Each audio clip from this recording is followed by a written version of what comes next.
I know it's been a long day, and I reiterate everybody's thanks again to Eddie for inviting me down.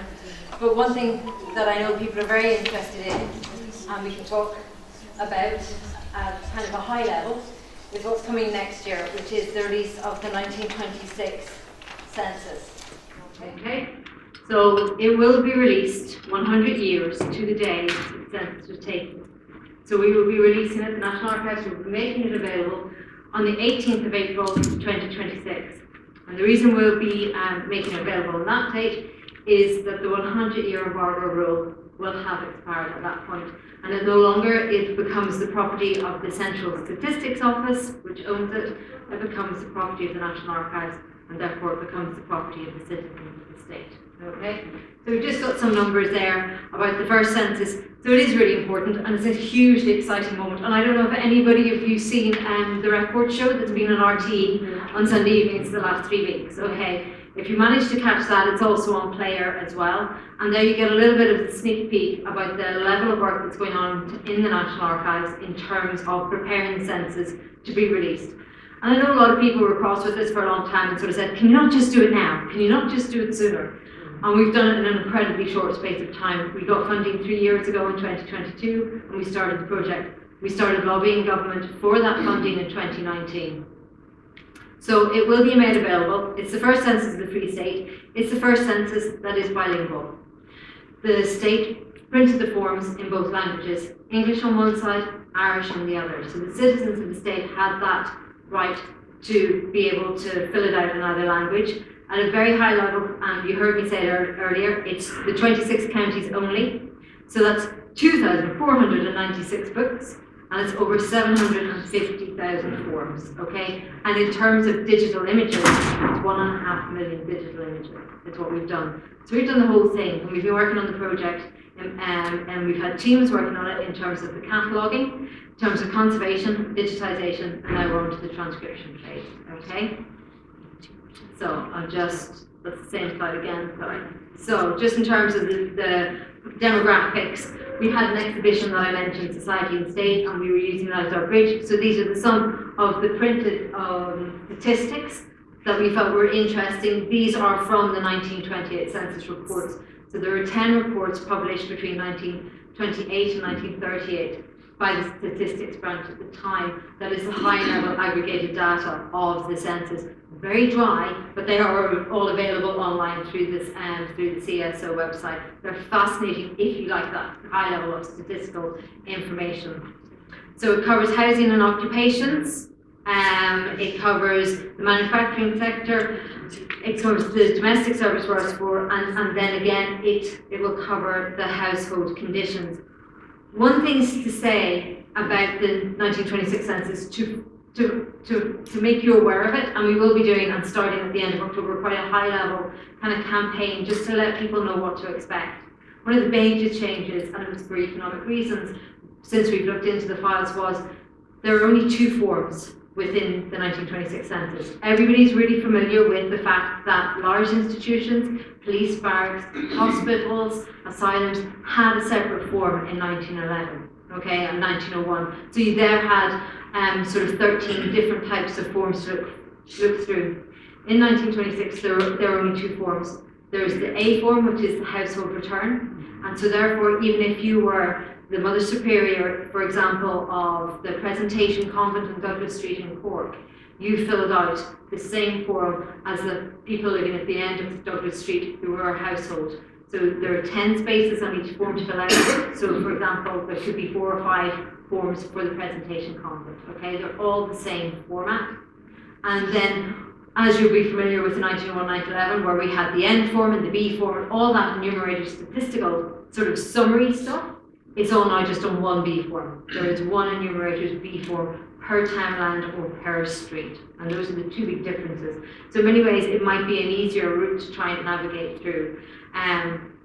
So just to let people know that that's the big thing. So what have I got there? The conservation program, the records. Sorry, I kind of threw these together just to give me some backdrop. The digitization, I suppose, I mean, it goes without saying, what we've done is we've done high volume scanning. So each page had to be catalogued. And I suppose again, the reassurance is we know there were gaps in 1911 before it was platformed. I know, for example, there were some very badly damaged DEDs in County Antrim that were only kind of conserved by myself and then digitised and then made available later. This we were able to do a massive audit of the entire country to make sure that every single DED is there. And we can, hand on heart, say every DED is there. There are no gaps. I know for people in Kerry, Valentia Island was a huge issue for many years with 1911. It was missed by the Mormons, it was never digitised, it was never put online. Things like that will have not happened because we've taken the care to do that high level auditing and transcription and sort of cataloguing of the material so that we have full control of it as a very large data set so we know what's there.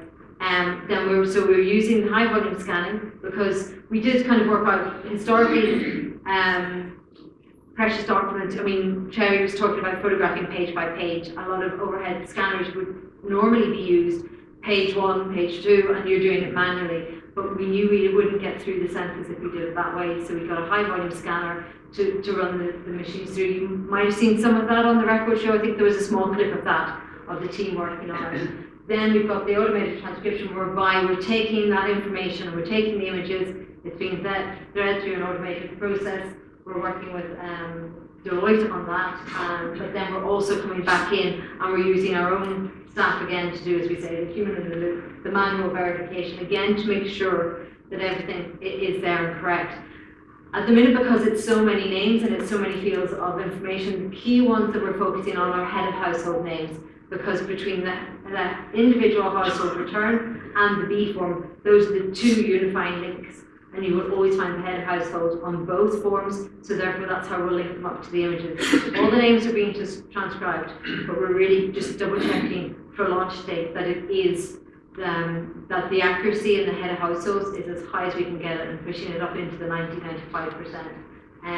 Some of the free text fields, it's harder to get the accuracy and we don't have the resources to do that before launch date.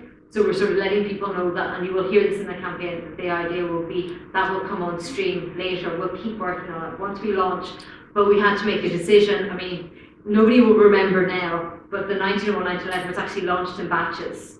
And so they were launched in different stages. So Dublin was launched at one point, and then it was Cork, and then it was that, because that was the only way they could cope with doing it at the time.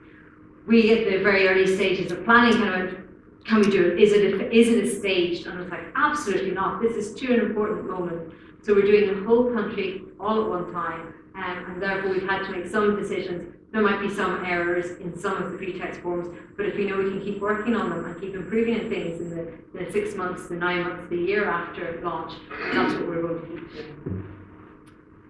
And I suppose that's just talking about the significance of the public access. As I said earlier, it is free to access. It won't be behind a paywall, and people will be able to search. We're not exactly sure what time on the 18th of April. It's going to be the 18th of April. It'll be bigger than Taylor Swift. I tell you, it's the belt and braces approach to the website. It's having what they call the risk analysis done to make sure what happens if something goes down. It's looking at what our European counterparts have done whenever they've launched a big data set, and there are some horror stories where the websites go down for 3 days, making sure that doesn't happen. It's all very difficult. That part is all very technical. This is the fun part, is the transcription, being able to talk about it. But it working and working well is what we're really focused on. There'll be a full programme, as I mentioned. We're planning exhibition in Dublin, exhibitions nationally. There'll be a publication, documentary. You had a sneak peek with the record show. There's another documentary, as I said, sneak peek for people, Cork people, and there are two really good Cork stories, and we're going to be in that. It's a really exciting time. We're hugely excited to bring it to everybody, and that's what's going to keep the date in the diary, and fingers crossed it'll all work. So there you go. I'm happy to take any questions if anybody has any. Yeah. Lately, I mean, maybe go back a year, a lot of army detailed state government Ireland barracks and places like that. They've been transferred to Dublin, and I believe they're working on it now. I was told on duty all about my 3 years service in the FCA from 1964 to 1964. Okay. So I wonder, when will these records be available? Are they being done by professionals? Are they army? That's it, the army. Are they being done by somebody else? I think they're being done by the military archives. Yes. Military archives and the Department of Defence hold on to their records. They're the one government department that doesn't transfer to the National Archives. They have the military archives in Cavalry Barracks in Dublin and Rathmines. They have a full team. There are both archival professionals. They have army staff as well, and they have a really good team in there. They work very closely with us.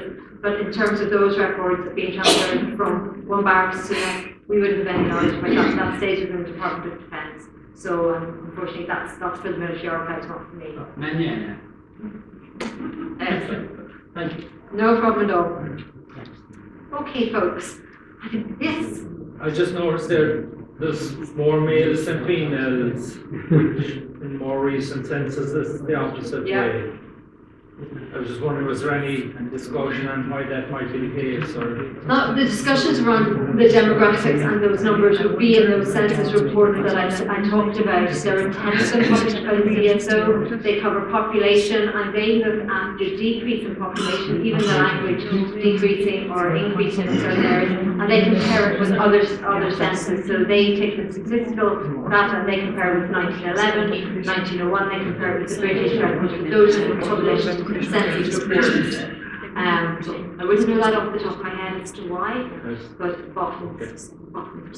Anything stark? Anything really stark? From in 26? I can't tell you. I can't tell you. It's unfortunately that's the thing. Other than that sort of, and all the information that I've said and told you about is actually on our website, because that's the information that we can't produce. We can sort of say the two main things are really, they no longer ask about illness. So they ask about employer, and that's going to be the really fascinating thing. So in terms of social history, not only do they ask what people's occupation is, but they're asking where are you employed And who you work for. and who you worked for. And that's a huge piece, because if you think about the state and the formation of the state at the time, they're interested in the employment and the economics and how do we grow a state. The other thing they do ask about is land acreage, and there's a box at the bottom of the form to ask about land acreage. But they don't ask about health, and they don't, there are things that are slight changes, but you can see the state thinking about what they're going to do with the statistical information.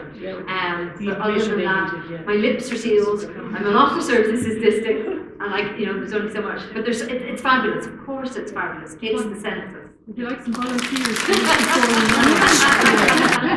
Sorry, in the 1911 census, we had that wonderful little snippet where it told you how many children you had and how many were living. Can you tell us if that's in the 1926 one?